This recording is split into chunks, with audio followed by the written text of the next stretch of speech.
The best things in life takes time. When I was younger, I was impatient because I had the naivety of thinking that dreams would come quickly.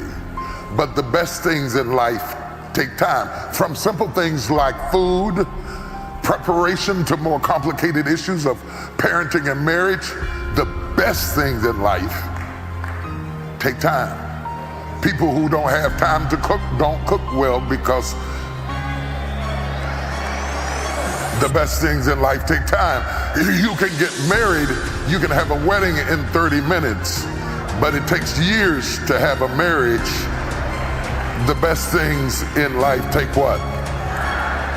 It is the sharp contrast between being rich and being wealthy. You can hit the lottery, receive an inheritance. You can be catapulted from rags to riches, and you can be rich quick. Though many define wealth differently than how I will today, true wealth isn't just about money, but it is about the lessons you learn while struggling upward. If you have money without wisdom, you will soon be parted from your money.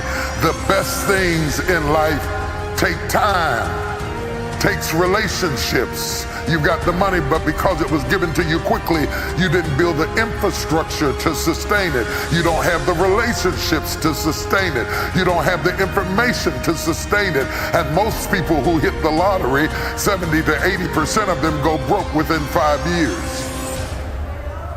You can't imagine that you could hit that much money and lose it, but the truth of the matter is, God is teaching us that the best things in life take time. There are things that you learn from struggling. There are things that you learn from tests and trials and trial and error. Some of my best teachers were failure. It takes time to do well. It takes even longer to be well. Let's listen at the words of Solomon when he talks out of Ecclesiastes chapter 3, verse 1 through 2. And listen at Solomon, the wise man, the wise man. He says, to everything there is a season and a time, to every purpose under heaven. He says, to everything there is a season and a time, to every purpose under heaven. You got purpose, but do you understand season and time? Now, we read over that quickly, but we really don't think about it, because if we thought about it, we would understand that some people are seasonal. Some relationships are seasonal. Some opportunities are seasonal. And yet when we see the seasons change, we think the blessing has ceased.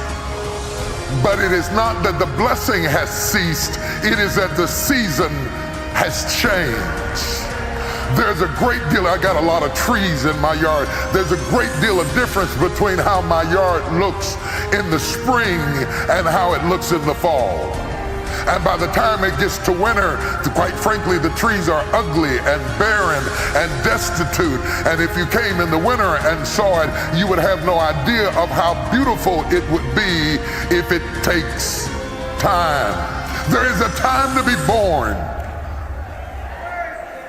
and there is a time to die. If I had time, I'd talk about they are very similar, birth and death. A time to plant and a time to pluck up that which is planted. Now listen at what he says. There's a time to plant and there's a time to pluck up that which is planted. Do you know the difference in your life? The difference between knowing when to plant and when to pluck.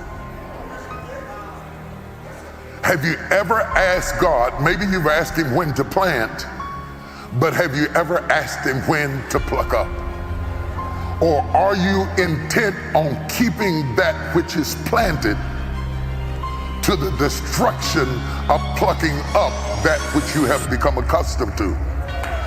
You can't have a new season until you are willing to say goodbye to the season you had.